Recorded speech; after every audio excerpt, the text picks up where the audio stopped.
Hi, welcome back to my channel. I'm Ruby TV. Gumagawa nga po akong textural and vlogs tungkol sa iba't ibang uri ng halamang gamot na natural.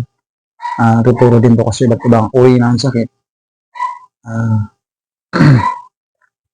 kung bago lang po kayo dito sa channel ko at hindi pa ka nakaka-subscribe, hindi po bang pakahingi na akong tulong, pakisubscribe po. Pakilikes na rin po, pagpindot na rin po yung notification bell para lagi keep po kayong updated dito sa bago kong upload.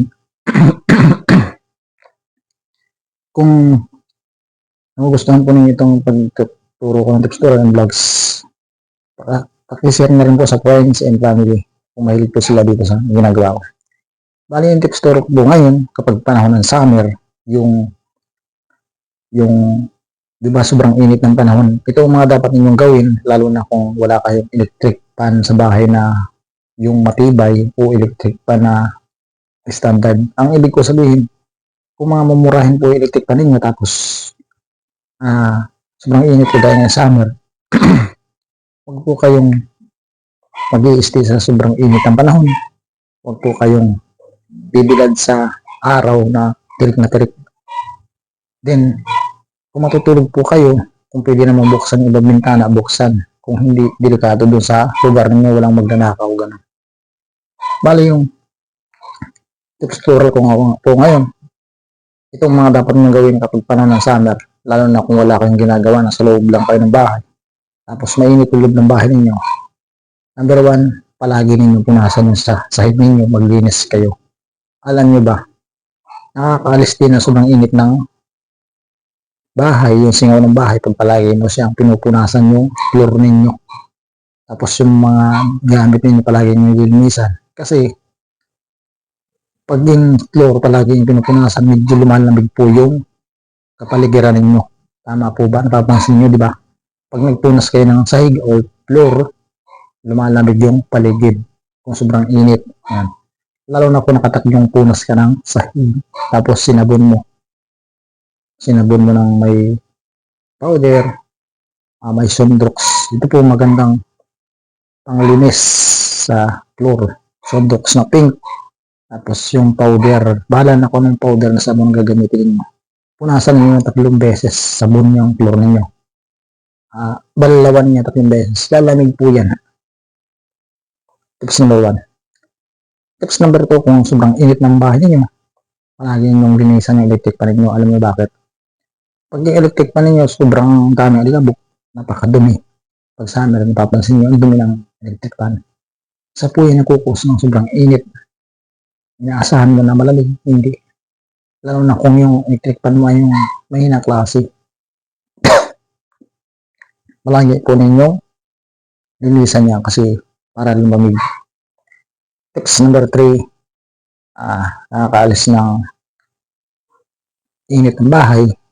Yung mga gamit niyo sa bahay, huwag niyo itipon na malapit sa tinutulugan ninyo o sa sala ninyo. Alam niyo ba, nakakadagdag din ng init ng bahay yung sobrang dami ng gamit pero maliit yung room mo. Yan.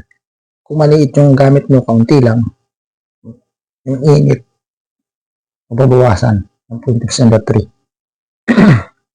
Tips number 4, mababawasan ang init ng bahay mo kapag yung ginawa mo ay halimbawa yung electric pan mo dalawa, yung isang electric pan itutok mo doon sa pintuan o sa bintana, then yung isa umiikot, nahihigop po niya yung init ng bahay palabas para yung init sa loob ng bahay ninyo mawala ng 50%. Yan yung tips number 4 para mawala yung init ng bahay sa loob ng room ninyo.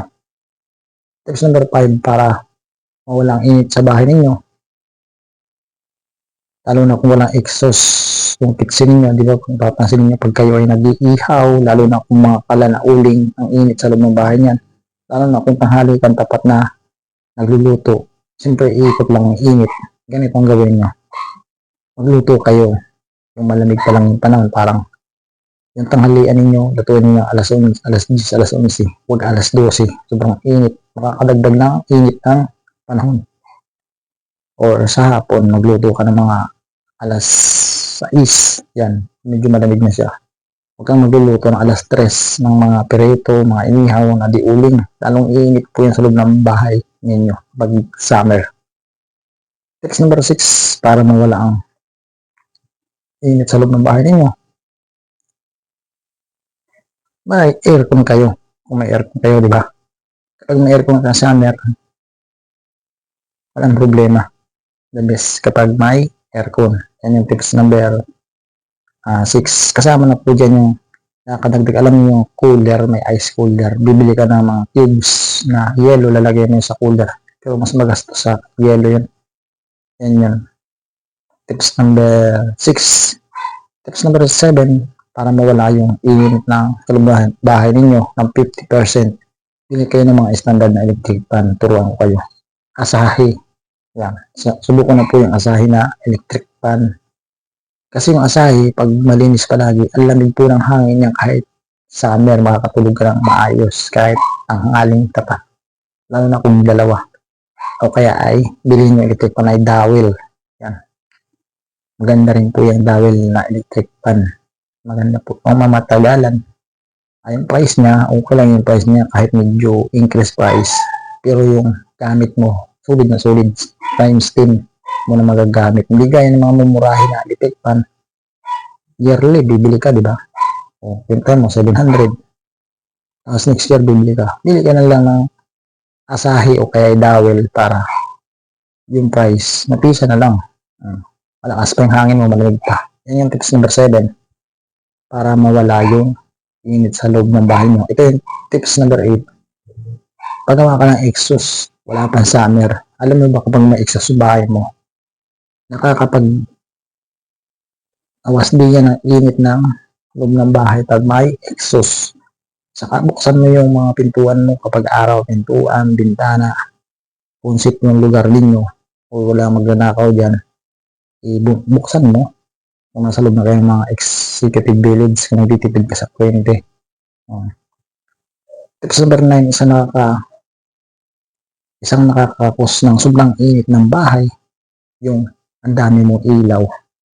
For example, may ilaw ka ng mga mamahalin, yung mga ilaw mo yung parang ring light type, yung mga appliances mo, bukas lahat, bukas ang TV malaki, bukas ang washing, malalaking freezer, etc. ng appliances mo sa loob ng bahay. Tapos buot yung loob ng bahay mo, hindi lalabas ng bahay mo yung init kung walang exhaust. Saradong pintuan, sarado yung pinto. Yun lang iikot nyo, kaya sobrang init. Sobrang daming buhay na ilaw. Sobrang daming buhay na appliances. Yan. Nakakainit din po yan ang panahon kapag summer. Okay? Yan po yung tips number 9. Ang dapat mong gawin kapag summer para yung loob ng bahay ninyo ay malamig ng 50% o mawala na. Okay? Thank you for watching.